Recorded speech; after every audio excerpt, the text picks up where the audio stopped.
started. Get your coffees while they last. Stop the presses. And now for something completely different.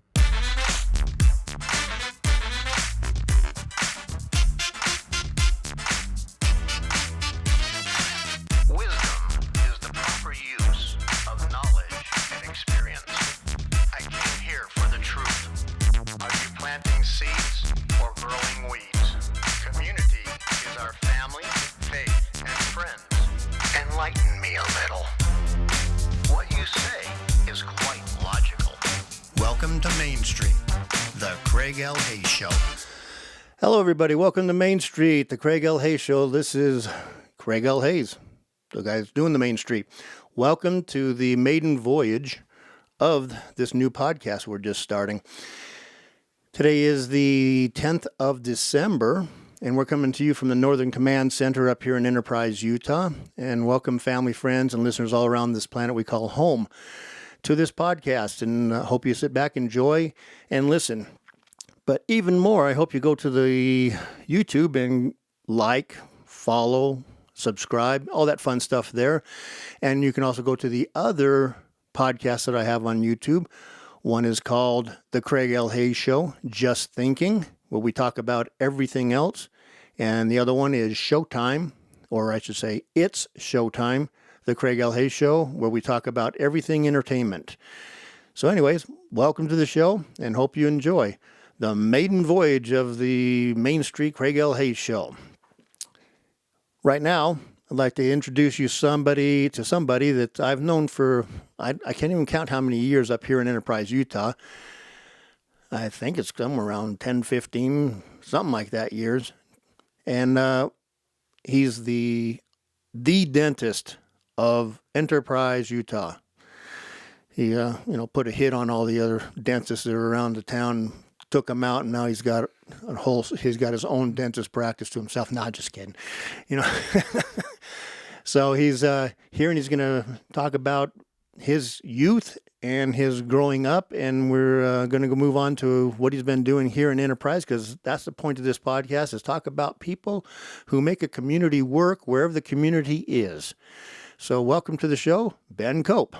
Thank you. Happy to be here, Craig. Thanks for inviting me. I'm so glad to have you here, and glad to have you a part of this maiden voyage, as I call it. Let's do it. Yeah.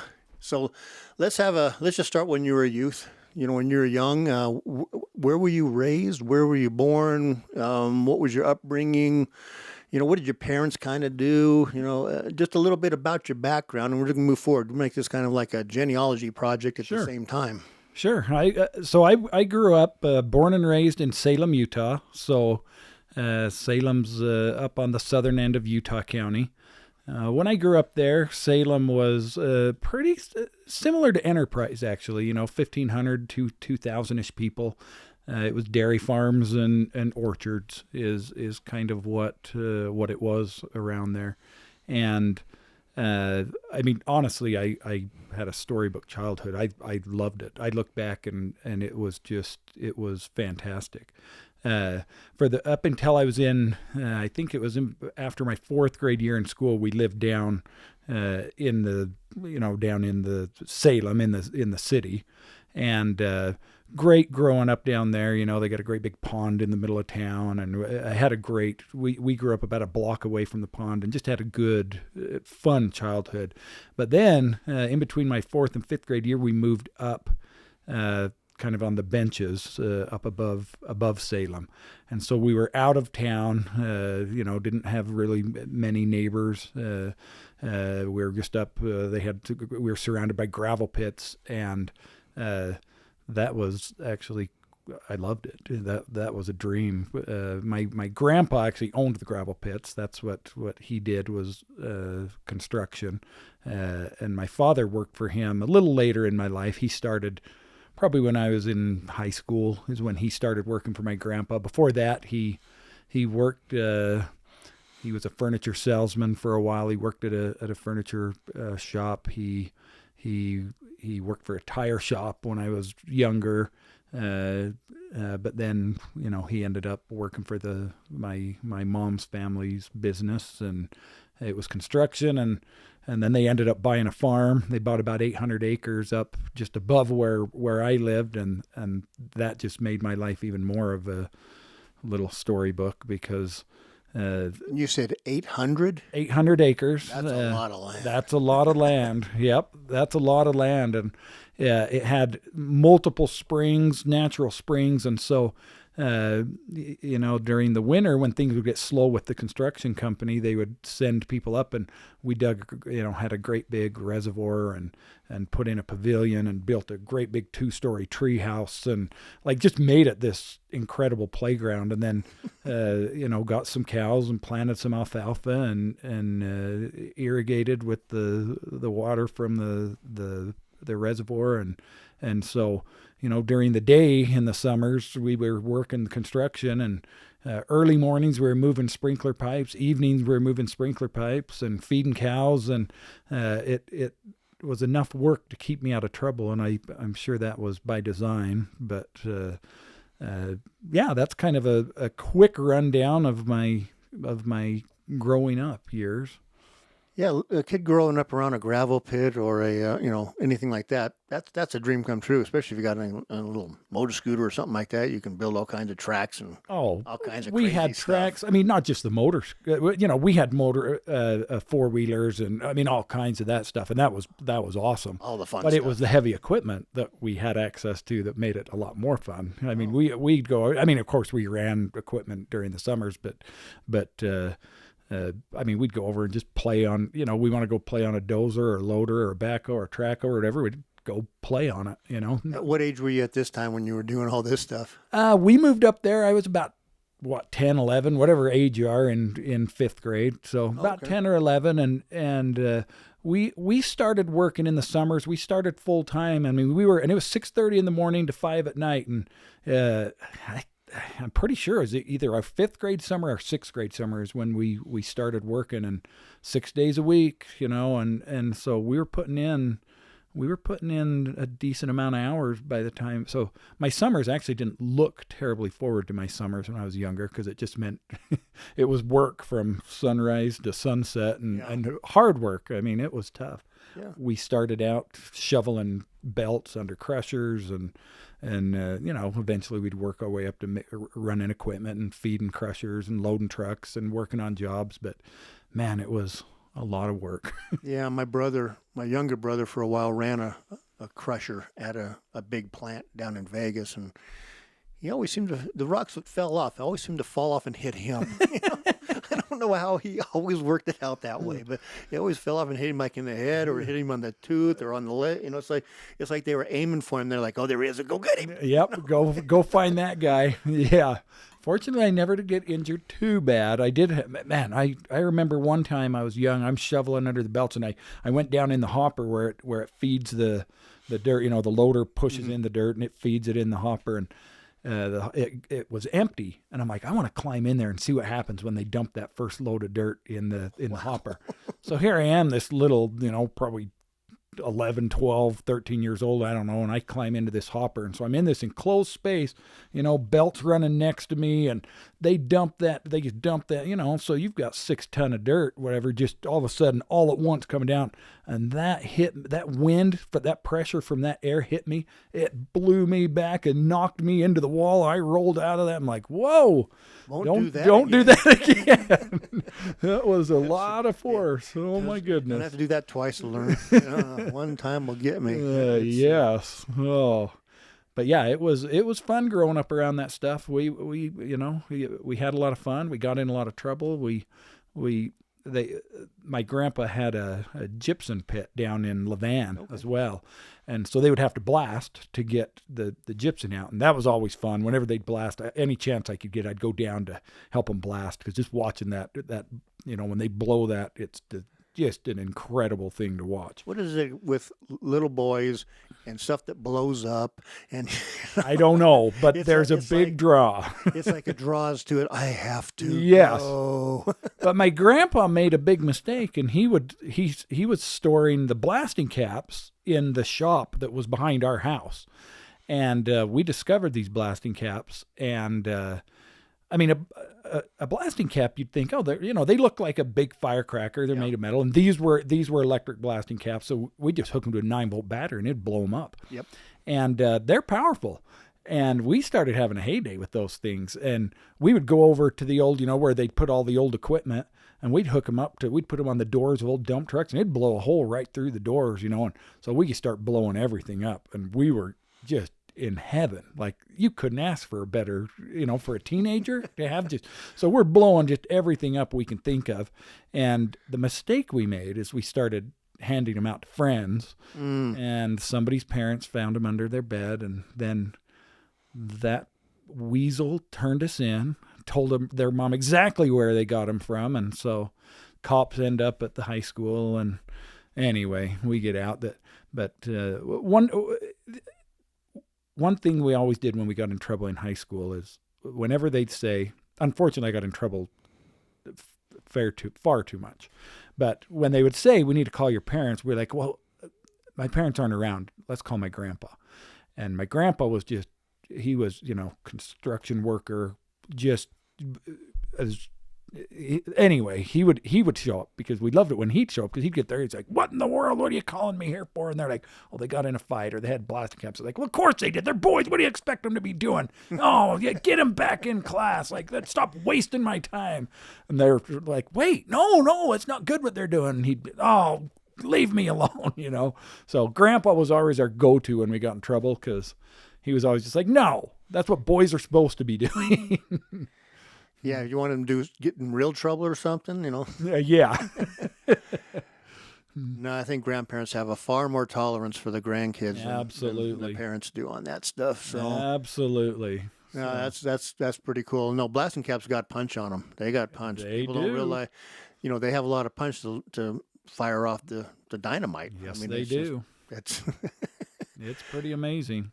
Yeah, we used to do fireworks out on the, what do you call it, the flatbeds, dead lake flatbeds basically. And guys would bring out those things, and they were different. They would like pull them, and then they could throw them, and they'd go off. The fuse would burn down inside. You wouldn't even know that they're going. All of a sudden, boom! It's like, those are the scary ones. You don't even know they're going to go off. Right. But we had some fun with that stuff, and yeah. So growing up, now you look up there at Salem, you look up there around the Payson area, and it's like, good grief, things have changed up there. It's gone wild. Yeah, the last time I was up there, we drove around there. They're down to, the orchards are gone, not an orchard left in Salem. There's one dairy farm left, and I actually talked to year or two ago, I talked to the kid who's running it now, and I said, I'm like, boy, you're still holding on. You're going strong. And he's like, no, I'm just waiting for the right person to buy it. He's like, waiting for the right price. I'm ready to be out of here. So, nope, it's completely changed. And it's, it was just small, humble homes. And now they're building these great big multi-million-dollar homes. And everybody wants to live up on the bench. And it's a whole different ball game than when I grew up there. Every once was up on the hill up there, or on the mountain, I should say, and then they got the temple there now. It's a beautiful temple. Yeah, they got the Payson Temple just around the hill, and they're building one in Spanish Fork now too. So yeah, they'll have two within 10 minutes. That's nice. Yeah, that's some good stuff. So that takes us up to, through your takes us up into your high school or junior high school, basically. Yeah, that's about junior high. Let's go into this. Forget this. Sure. Scouting and stuff. Did you do Cub Scouts? Absolutely. Okay. Loved it. In fact, I loved Scouts and stayed involved in Scouts up until the church that I'm a part of quit doing Scouts. I was involved in Scouts up until then, just several years ago. But loved Scouts. Growing up, Scouts. I mean, I did Cub Scouts from the time I was 8. Got my Arrow of Light when I was a Cub Scout, and then as a Boy Scout, had some great Boy Scout leaders who in my opinion, were the way Cub Scout leader or Boy Scout leaders should be, where they just kind of let us they kind of let us go. They would guide us and they would teach us and we would do things, but you know, they weren't when we were getting in trouble, they kind of let it go a little bit before they would jump in and stop us. And man, we learned a lot and did so many fun things. They were big hikers, big hunters, big, you know, just big into the outdoors. And boy, we spent a lot of time in the hills and just having a fun, good time. Yeah, I think the whole thing about scouting, and if it's done right and you're a good leader, you're supposed to let the kids do things, and especially the kids that are in leadership position, be leaders and let them lead, because they're going to make mistakes, but let them make mistakes in a controlled environment. Absolutely. And then you can pull them back and say, that's not how you do this. You have to do, you know, a scoutmaster. I was scoutmaster for 10 years down there in Vegas, and we did all kinds of stuff, and everybody understood one thing, that, you know, Brother Hayes is going to kick booty if you're not working hard and you're not getting it. So it was like, let's go. We're here to earn merit badges and ranks, and we're going up, and you guys are going to be Eagles, period. If you're in here, you're going to be Eagles. Yep. And the majority of our troop ended up being Eagles growing up, and our leaders were really good at letting it be youth driven. You know, we were planning when we'd go on campouts.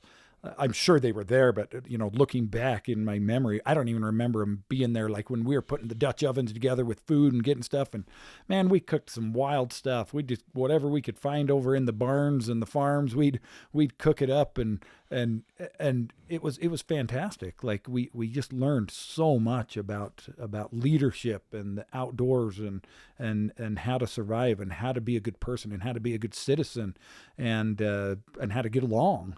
And boy, that's missed right now in the world. I wish our youth had some of that stuff. You know, I wish we had more of the, like where you were at up in the Salem area, where you had mountains and trees. You know, we did desert campouts. Sure. Sure. Because we have a lot of desert, and you know, unless we were going to travel and go someplace else, you know, far away. But most of our stuff was desert campouts, and learn how to survive out in the desert and get the scorpions off you in the morning when they're climbing on you, you know, yep. Brush them off, get them out of you, you know. These are things you learn on a camp out. Yeah, absolutely. You know? And, no, scouting is awesome, you know. And did you go on to become an Eagle? I did. Yep. That is I so sure cool. did. Yeah, I got my Eagle too. My brothers all got. In my 10 years, we had 27 Eagles out of my troop. Wow. That's amazing. It was push, and sure, you know. But we went everywhere. It was, you know, scouting was great. I loved doing scouting. I did too. And when the scout office decided they were going to change their program and turn it into just scouting and boys and girls and anybody that wants to be, I'm done. Peace out. Bye. Yep. Hated to see it change, and I even still I hate to see it just crumbling the way it. Oh, it's just really coming apart at the seams. Yep. You know, it's unfortunate, because what a great program. Yeah, I don't think in 10 years or so there's going to be a scouting program going. If it is, it's going to be a tiny little community one, and that's about it, or you know, small town like this or something. Sure. Because all the lawsuits, all the things they go on, because you know, all the stuff that goes on when you put all these people together that maybe shouldn't be all together, like all these boys and girls together and all. You know, yep. It's unfortunate. You cannot do these things, and of course, but none of us knew any of that, because you know, we're not as smart as these guys that put it all together. So, you know, just because we worked with the kids and did all these things, we didn't know anything about this stuff. We were dumb. Awesome. So, where did you go to school? What were the schools up there? So when I grew up there, Salem didn't have a high school. We had one elementary school through 5th grade. Once we hit 6th grade, we had to go over to Spanish Fork, and they had a middle school, junior high, and that was 6th grade through 9th grade. And then that combined Salem, Spanish Fork, Benjamin, Leland, Woodland Hills, all of those communities in the area all joined together. And then high school was Spanish Fork High School, and that was 10 through 12. Now Spanish Fork has 2 high schools, and Salem has 1 high school and a junior high, and I think a middle school. And I don't even know how many elementary schools they have now, but it's grown. It's a lot different than it was. Yeah, it's the the memories are the best part about going back now. Absolutely. I do when I go to Vegas. I look around and go, it was so much better when I was a kid here. Yeah, right. It was like 200,000 people in the whole valley, and now it's like 2.5 million. Right. Nah. It's not like it used to be. It's not as fun as it used to be. Nope. When you're in middle school and stuff, did you go into like, in junior high, I love playing on some of the teams and stuff like that. And did you play sports and all that fun stuff? I did. So once we hit 6th grade, they did have school basketball, like you had to try out and be on the school team and basketball. I loved basketball so much. I loved basketball. And so I tried out in 6th grade and I didn't make the team. And, so then it's all right, practice, and played City League. 7th grade, tried out again, didn't make it. 8th grade, 9th grade, 10th grade. Finally, after 10th grade, I realized maybe this isn't for me. And in fact, after I tried out 10th grade and didn't make the team, I went to the coach, and it was a bigger school. Like I graduated with 500 plus kids, so tryouts are a little different than what they are here in Enterprise, where you get 20 kids that show up for tryouts. Like we would have well over 100 kids trying out. Mm-hmm. And I went to the coach after and I said, Coach, like, what am I doing wrong? Like, why didn't I make the team? He's like, Ben, you've got a really good shot, but you have no idea how to play basketball. That's when I realized, okay, my basketball career is over. Yeah. But I did love to run. I ran cross country and I ran track and I loved it. I pole vaulted. Oh, really? Oh, so much fun. Yeah, started pole vaulting my sophomore year. There was a kid that we were going to high school with, and he was a top 10 decathlete. And a fantastic pole vaulter. Won state a couple of years in a row in the pole vault. Always won state in the decathlon. And so he kind of took me under his wing and taught me to pole vault. And man, that's quite a rush, I'll tell you. That's fun. Yeah. I look at you and I go, I would have never said pole vaulter. I'd have said basketball because you're like my height or maybe a little bit taller. So of course you're going to play some hoop. You bet. Maybe play a little baseball or something like that, or maybe football. I like football, but I never did really get into it that enough to play on any team. I didn't either. I'll throw a ball around, sure. I love playing baseball though, but basketball, yeah, I enjoyed playing basketball.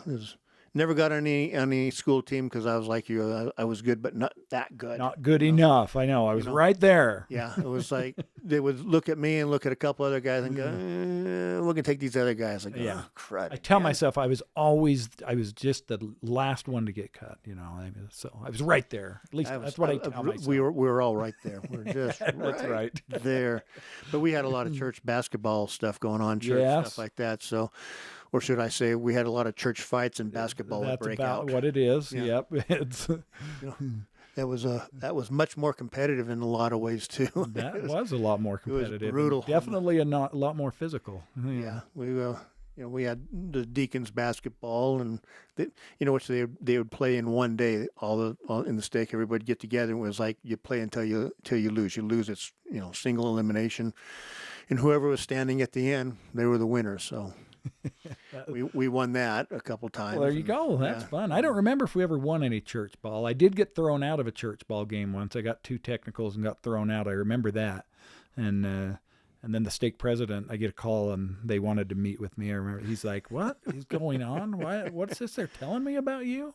Yeah, well, I was just playing. I don't know how my elbow ended up in his face. Right. Stuff happens. What do you want me to do about it? You can't do anything about this stuff. So what we're going to do is we're already at the first episode right here. So we're going to just take a quick break, take a little water break, and then we're going to come right back with another episode with Ben Cope. So we'll be right back. Thank you for listening to Main Street, the Craig L. Hayes Show.